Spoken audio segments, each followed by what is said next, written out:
Hello good morning viewers. வாங்க இன்றைக்கி MV vlogs of Malarvizhi சேனலில் பார்க்க போகிறது வாழைப்பூ வடைங்க. வாழைப்பூ வச்சு சூப்பரான வடை செய்யலாங்க.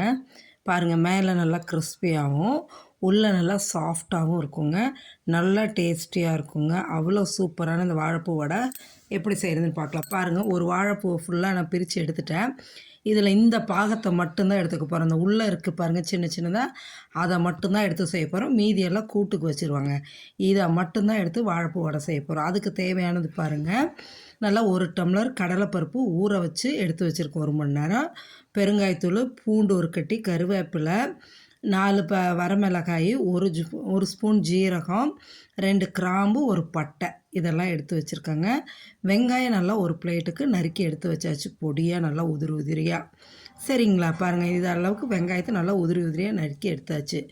இப்போ என்ன பண்ணுறோன்னா, நம்ம மிக்ஸி ஜாரில் போட்டு இந்த கருவேப்பிலை, மிளகாய், பட்டை, கிராம்பு, பெருஞ்சீரகம், பூண்டு இதெல்லாம் போட்டு அதோட கொஞ்சம் பெருங்காயத்தூளும் போட்டுருங்க. பெருங்காயத்தூள் நல்லாவே போட்டுக்கலாம், சரிங்களா. ஏன்னா நம்ம பருப்பு இது செய்கிறோம், அதனால் போட்டுக்கலாம்.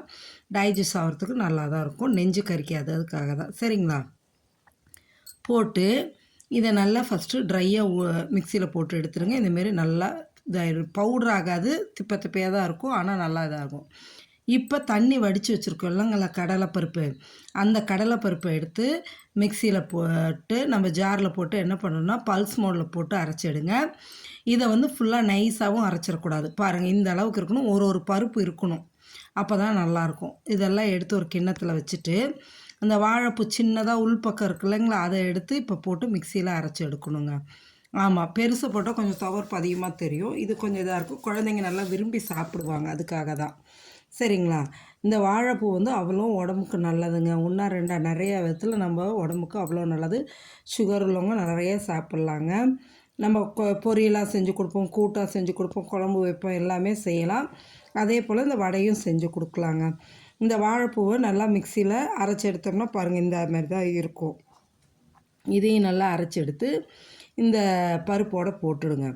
போட்டுட்டு இதோட வேறு என்னென்ன சேர்த்துறோன்னா, அந்த நறுக்கி வச்சுருக்க வெங்காயம் இருக்குல்லங்க, அதையும் எடுத்து போட்டுக்கோங்க. போட்டுட்டு இதில் உப்பு நான் போட்ட தேவையான அளவு, அதோட ஒரு 2 3 ஸ்பூனுக்கு அரிசி மாவு சேர்த்துக்கிங்க. அரிசி மாவு சேர்த்தும்போது அதில் சப்போஸ் தண்ணி இருந்தால் அந்த ஈரப்பதத்தை இழுத்து கொடுத்துடும் 1. 2வது மேலே நல்லா கிறிஸ்பி ஆகிறதுக்கு அது ஒரு இதாக இருக்கும், சரிங்களா. அதுக்காக தான் அந்த அரிசி மாவு சேர்த்துட்டிங்கன்னா ரொம்ப நல்லாயிருக்கும். இப்போ மாவை நல்லா பிசைஞ்சு இதுமாரி உருண்டையாக உருட்டி எடுத்து வச்சுக்கோங்க, சின்ன சின்ன உருண்டையாக எடுத்து வச்சுக்கோங்க. நான் கலர் எதுவும் போடல, நீங்கள் கலர் வேணும்னா காஷ்மீரி சில்லி இல்லை மஞ்சத்தூள் ஏதாவது போட்டுக்கலாங்க. நான் எதுவும் போடல, ஆசிட்டிஸ் அப்படியே நான் செய்கிறேன், எப்படி இருக்கோ அப்படியே செய்கிறேன், சரிங்களா. உருண்டை உருட்டி இப்படி கையாலேயே வச்சு நான் விரலாலேயே தட்டி தட்டி போட்டுருவாங்க, சூப்பராக இருக்கும். அப்படி இல்லை அப்படின்னா 2 உள்ளங்கையிலையும் எண்ணெய் லேசாக தடவிட்டு இந்த உருண்டை எடுத்து 2 கையில் வச்சு அமுத்துனீங்கன்னு வைங்களேன், அமுத்தி எடுத்து போட்டாலும் இதாகிடும். எண்ணெய் நல்லா காஞ்சிருச்சுங்க. இன்றைக்கி நான் இந்த எண்ணெய் ஆயிலில் செய்கிறேன்னு பார்த்தீங்கன்னா ரைஸ் பிராண்ட் ஆயிலுங்க.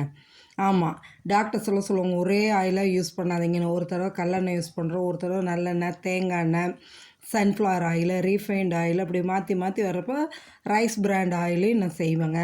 இது வந்து ரைஸ் பிராண்ட் ஆயில் தாங்க. இந்தமாரி பொங்கி தான் நிறையாவே வந்துகிட்ருக்கும், ஆனால் நல்லதுங்க உடம்புக்கு, சரிங்களா. இந்த எண்ணெயில் தான் நான் இன்றைக்கி செய்கிறது. இந்த இது இப்படி தட்டி போட்டு நல்லா 2 பக்கமும் வேக வச்சுருங்க. போட்ட உடனே திருப்பாதீங்க, நல்லா 2 பக்கம் வேக வச்சு எடுத்திங்கன்னா இந்த அளவுக்கு இருக்குங்க. உள்ளார நல்லா சாஃப்டாகவும் வெளியே நல்லா கிறிஸ்பியாகவும் சூப்பரான வாழைப்பூ வடை ரெடிங்க. நீங்களும் செஞ்சு பார்த்துட்டு சாப்பிட்டு சொல்லுங்கள். சப்ஸ்கிரைப் பண்ணுங்கள். தேங்க்யூ.